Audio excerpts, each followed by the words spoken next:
we'll win, and then maybe I was wrong, which I doubt, or we'll lose, and then see, that wasn't the problem. There's another underlying problem, so let's fix that. Sure. So it's going. TSM head coach Reven, y'all. I was on Fish Egg. I didn't realize you were head coach at TSM. That's my bad. I heard that too. Yesterday. Yeah, I'm sorry. There was a lot. There was MSI. There was all these changes happening. I needed to find work. You know, it's a little tough time for me too. But all right, we're in the swing of things. 3-4 now after this last match. How do you feel specifically after this match, and how are you feeling today? I was pretty optimistic coming into the week, and still am, frankly. Good. But as I was saying before the camera was on, I was furious before we lost the game, and I kind of expected us to lose the game. And the players themselves are not going to take this they're probably going to think I'm reaching. But two of the players, I won't say exactly who, were 30 minutes late to our call time to leave the office to come to the studio on game day. And I think that is the bare minimum of professionalism / wanting to compete, that you just be at work on time, not only as a promise to yourself, but to your teammates. And I was already furious with that. And then the gameplay was pretty bad as well. And then the points that were being brought up weren't really truthful. So yeah, right now I'm like actually fuming. I don't know if the camera can catch it, but I'm like sweating, not because it's hot in here, but because I'm like really, really angry. I kind of, will there be, how do you change this? How do you change this? Just say it as is. I mean, well, when is this released, by the way? I can release it whenever. Maybe like a week from now, yeah? So there were some points made about draft or gameplay or whatever, and then because it's still yet early in the season, there's more points in experimenting as to how you want to coach, for example. And I think because guys are like young and they're like hot-headed and they can't think too deep or essentially, one of the most effective ways is just have them have their way and see what happens. And normally, in my opinion, if it swerves too away from objective truth, it normally goes bad. So let them have their way. It goes bad naturally most of the time, and then see, it's bad. So I'm planning on adjusting to what some of the false claims were for tomorrow. Yeah. Just because one of two things will happen. We'll win, and then maybe I was wrong, which I doubt, or we'll lose, and then see, that wasn't the problem. There's another underlying problem, so let's fix that. So it's going to be a win-win for tomorrow. Today was a lose-lose, but tomorrow, because of the premise that is at hand, I think it'll be a win-win, even regardless of the result of tomorrow's match. So you'll either be proven right or proven wrong, but you do well and get to learn.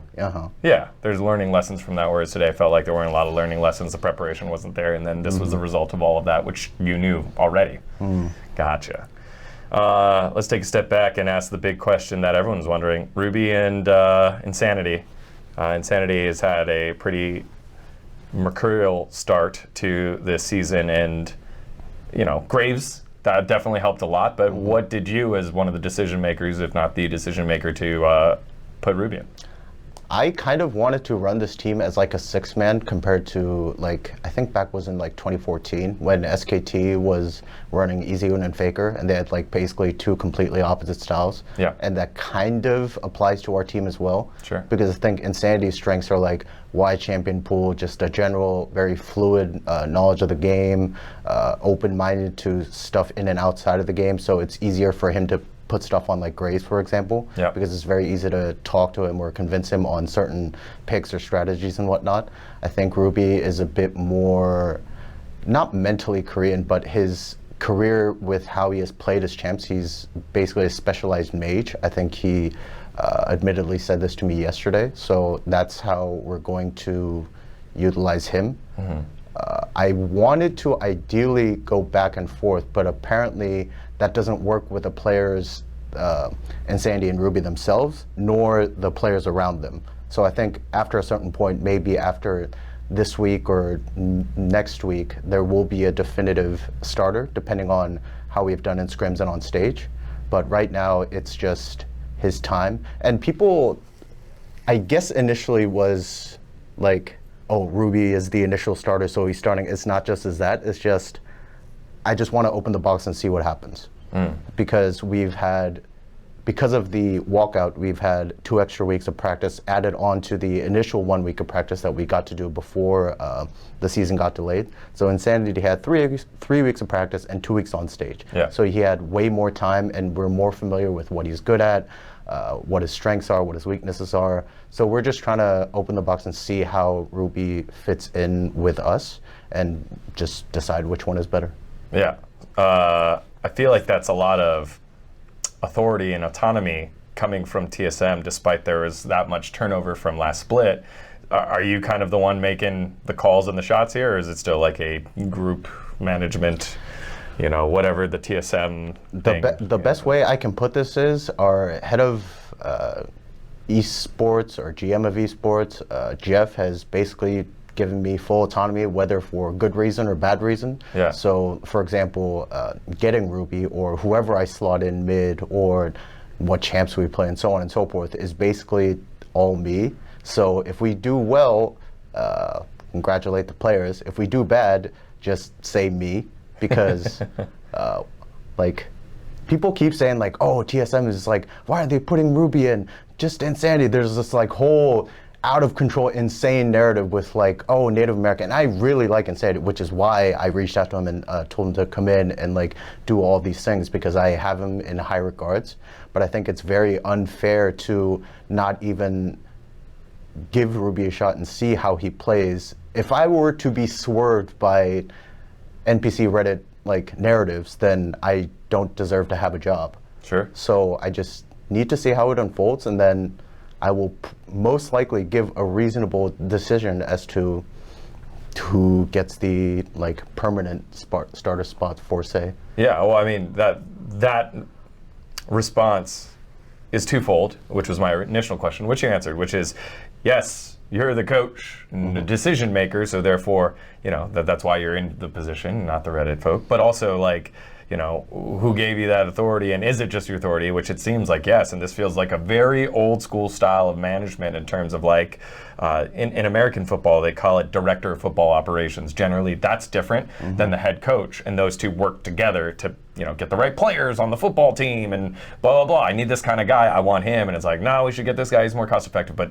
this is more old school, where this feels like it's all on you. And given the fact that, in case people didn't remember, you've had a long playing career, you've had a pretty decent sized coaching career, there's a lot of pedigree that you hold in this position. Do you feel like this is like one of the bigger moments that you've had in your career in terms of coaching, because you were part of the Cloud9 teams that found success, but this is you. This is all you.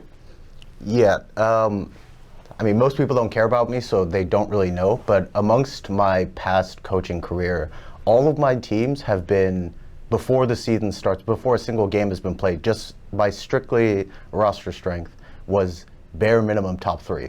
So I've had a pretty quote-unquote successful coaching career, but I would credit that highly due to the amount of talent that was in the rosters, all of that I have coached so far. Yeah. And I think this was the first one that is like... not unanimously top 3, I'll say it. Yes, yeah. That is the best political way to put it. Yeah. And I think that was a very fun challenge. Sure. Because I don't want to just hide behind good rosters and claim I'm doing something. So if it does well, then it's a fun experiment or a fun challenge rather, that I can fulfill. If I'm as useful as I claim or want to be, then I can make a significant change. If I'm useless, then I will fall into the expectations of what most people think. With this experiment that you're going through, an experience that you're going through, with experienced top in bot laner, with a hot and cold jungler with a mid lane sixth man kind of role, and then I think one of the better supports in the league in Chime. Where do you envision this team finishing in the regular season, given the fact that you have all that plus the walkout, plus it's a shortened season? So before the season started, I asked the players to close their eyes and asked them 2 questions. Who do they think is top 3 in their role, and who thinks we can go to Worlds? Everyone held their hands up, so internally, we believe we can do whatever we aim for as long as we try hard enough. So that is our internal goal. And frankly, if that goes against other people's expectations, then they'll either be right or wrong. So happy to accept that challenge. And I think right now, besides, I mean, we just lost to EG, so it's hard not to respect them. But I think overall, I think there's not like a really, really strong team. I mean, we eventually lost to C9 and who else did we lose to? Like TL and all the upper teams. Yeah. But I don't think there's like an unbreakable gap, nor do their gameplay amongst themselves seem impenetrable. Like, I don't think there's like a...